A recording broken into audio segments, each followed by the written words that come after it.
देश में कई परिवार ऐसे हैं जो अपने परिजनों के इलाज के लिए पैसा पानी की तरह बहा बहा कर बदहाली का जीवन काटने को मजबूर हो रहे थे, लेकिन पिछले कुछ वर्षों में उनके जीवन में खुशहाली वापस लौटी है।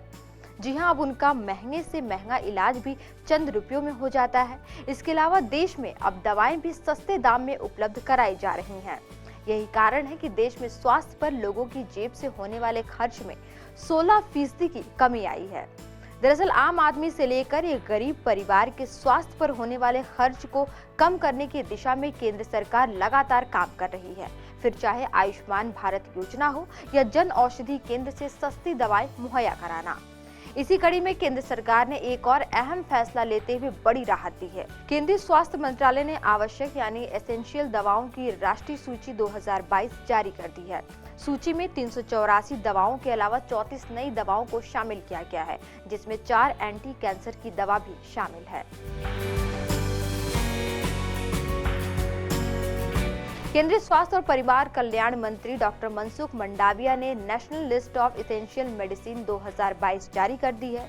एसेंशियल दवाओं की राष्ट्रीय सूची में 2015 की लिस्ट में 376 दवाओं की तुलना में 2022 में 384 दवाएं शामिल की गई हैं।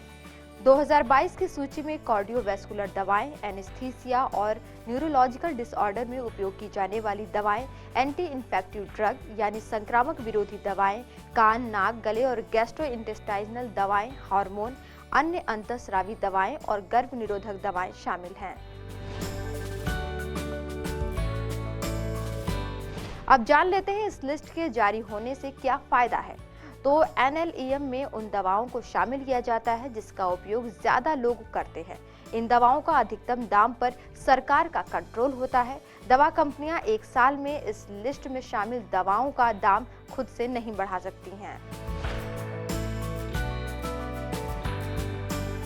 वहीं केंद्रीय मंत्री मंडाविया ने आवश्यक दवाओं की राष्ट्रीय सूची 2022 जारी करते हुए कहा कि अब कई एंटीबायोटिक्स, टीके, कैंसर रोधी दवाएं और अन्य महत्वपूर्ण दवाएं अधिक सस्ती हो जाएंगी और मरीजों के जेब खर्च में कमी आएगी। उन्होंने कहा कि हितधारकों के साथ व्यापक विचार विमर्श के बाद सूची तैयार की गई है।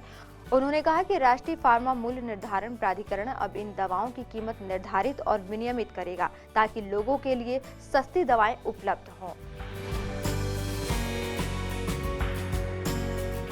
बता दें कि आवश्यक दवाओं की राष्ट्रीय सूची पहली बार 1996 में तैयार की गई थी। इसके बाद 2003, 2011 और 2015 में 3 बार संशोधित किया गया था। केंद्रीय स्वास्थ्य मंत्रालय सबको सस्ती दवा की दिशा में विभिन्न कदम उठा रहा है। इस दिशा में आवश्यक दवाओं की राष्ट्रीय सूची स्वास्थ्य सेवा के सभी स्तरों पर सस्ती गुणवत्ता वाली दवाओं की पहुंच सुनिश्चित करने में महत्वपूर्ण भूमिका निभाती है। आज की वीडियो में इतना ही। देखते रहिए PBNN।